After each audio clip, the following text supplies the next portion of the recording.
Hello అండి, అందరికీ నమస్తే. Welcome back to Varshadheera foods. ఈరోజు వీడియోలో బ్రెడ్తో హెల్తీగా బ్రేక్ఫాస్ట్ ఎలా తయారు చేసుకోవాలో చూపిస్తానండి.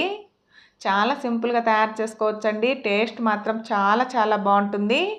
రోజు ఒకేలా బ్రేక్ఫాస్ట్ కాకుండా ఇలా డిఫరెంట్గా బ్రెడ్తో బ్రేక్ఫాస్ట్ని ట్రై చేయండి.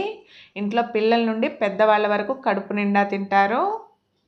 ఈ బ్రేక్ఫాస్ట్ తయారు చేసుకోవడానికి నేను మీడియం సైజ్ 3 బంగాళాదుంపలు తీసుకొని 2 ముక్కలుగా కట్ చేసుకున్నాక కుక్కర్లో వేసి మెత్తగా ఉడికించి తీసుకున్నానండి. తర్వాత పైనున్న పొట్టు తీసేసి ఈ విధంగా మెత్తగా స్మాష్ చేసి తీసుకున్నాను. బంగాళాదుంప అనేది మెత్తగా పేస్ట్ లాగా అయిపోవాలండి. ఇప్పుడు ఇందులో సన్నగా కట్ చేసుకున్న ఉల్లిపాయ ముక్కలు, కట్ చేసుకున్న పచ్చిమిర్చి ముక్కలు, కొద్దిగా కరివేపాకు, కొత్తిమీర తురుము, అలాగే 1 స్పూన్ గరం మసాలా, 1 స్పూన్ కొద్దిగా తక్కువ ధనియాల పొడి, 1/2 స్పూన్ పసుపు, రుచికి సరిపడా ఉప్పును కూడా వేసి ఇవన్నీ కూడా బంగాళాదుంప మిశ్రమంలో కలిసేలాగా బాగా మిక్స్ చేసుకోవాలి. ఇలా మిక్స్ చేసుకున్నాక ఈ స్టఫింగ్ని పక్కన పెట్టేసుకోండి. ఇప్పుడు ఒక బ్రెడ్ పీస్ని తీసుకొని మనం తయారు చేసుకున్న స్టఫింగ్ని బ్రెడ్ పైన పెట్టుకొని ఈవెన్గా స్ప్రెడ్ చేసుకోవాలి. చూడండి, ఈ విధంగా స్టఫింగ్ అంతా ఈవెన్గా స్ప్రెడ్ చేసుకున్నాక ఇంకో బ్రెడ్ పీస్ తీసుకొని ఈ బ్రెడ్ పీస్ పైన పెట్టి చపాతీ కర్రతో కొద్దిగా అలా రుద్దండి, ఊడిపోకుండా అతుక్కుంటుంది. ఇప్పుడు ఈ బ్రెడ్ని నేను 2 ముక్కలుగా కట్ చేసుకుంటున్నానండి. మీరు కావాలంటే ఈ బ్రెడ్ని 3 ముక్కలుగా కానీ 4 ముక్కలుగా కానీ మీకు నచ్చిన సైజులో కట్ చేసుకొని తీసుకోండి. ఈ విధంగా మనకు ఎన్ని బ్రెడ్ పీసులు కావాలో అన్నీ రెడీ చేసుకొని పక్కన పెట్టుకోవాలి. ఇప్పుడు ఒక గిన్నె తీసుకొని అందులోకి 2 గుడ్లను తీసుకుంటున్నానండి. గుడ్లు మీకు 2 తీసుకోవాలని ఏమీ లేదండి, 3-4 గుడ్లను కూడా తీసుకోవచ్చు.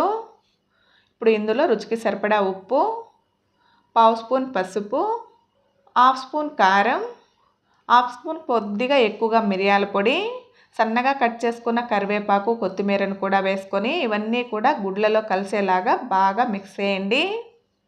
ఇలా విస్కర్తో బాగా మిక్స్ చేసిన తర్వాత ఈ గుడ్డు మిశ్రమాన్ని కూడా రెడీగా పక్కన పెట్టుకోవాలి. ఇప్పుడు స్టవ్ మీద డీప్ ఫ్రైకి సరిపడా ఆయిల్ తీసుకొని ఆయిల్ బాగా కాగనివ్వండి. ఆయిల్ కాగాక ఒక్కో బ్రెడ్ పీస్ని కూడా కోటింగ్ వచ్చేలాగా ఎగ్ మిశ్రమంలో ముంచి ఆయిల్లో వేసుకోండి. ఇదే విధంగానే అన్ని పీసులను కూడా ఎగ్ మిశ్రమంలో ముంచి ఆయిల్లోకి తీసుకొని కొద్దిగా కాలిన తర్వాత ఇటువైపు కూడా తిప్పుకొని ఇటువైపు కూడా మంచి గోల్డెన్ బ్రౌన్ కలర్కి వచ్చే వరకు ఫ్రై చేసుకోండి. ఇవి ఫ్రై అవ్వడానికి ఎక్కువ టైం పట్టదండి, 1 నిమిషంలోనే ఫ్రై అవుతాయి. ఇలా బ్రెడ్ పీస్లను ఫ్రై చేస్తున్నప్పుడు స్టవ్ని మీడియం ఫ్లేమ్లో పెట్టి ఈ విధంగా మంచి గోల్డెన్ బ్రౌన్ కలర్కి వచ్చే వరకు ఫ్రై చేసుకొని ప్లేట్లోకి తీసుకోండి. ఇదే విధంగానే మిగిలిన బ్రెడ్ పీస్లను కూడా ఎగ్ కోటింగ్ చేసి ఫ్రై చేసి తీసుకుంటున్నాను. ఇంతేనండి, చాలా సింపుల్గా మనకు పిండితో పని లేకుండా ఇన్స్టెంట్గా బ్రేక్ఫాస్ట్ రెడీ అయింది. సింపుల్గా ప్రిపేర్ చేసుకోవడమే కాదండి, టేస్ట్ కూడా చాలా బాగుంటాయి. వేడివేడిగా టమాటా కచప్తో సర్వ్ చేశారంటే ఇంట్లో పిల్లల నుండి పెద్దవాళ్ళ వరకు 1-2 అడిగి మరీ తింటారు, అంత రుచిగా ఉంటాయండి. వీటిని మార్నింగ్ బ్రేక్ఫాస్ట్కే కాదండి, పిల్లలు స్కూల్ నుంచి ఇంటికి వచ్చే లోపల ఈవినింగ్ స్నాక్ లాగా చేసి ఇచ్చినా కూడా చాలా బాగుంటాయి.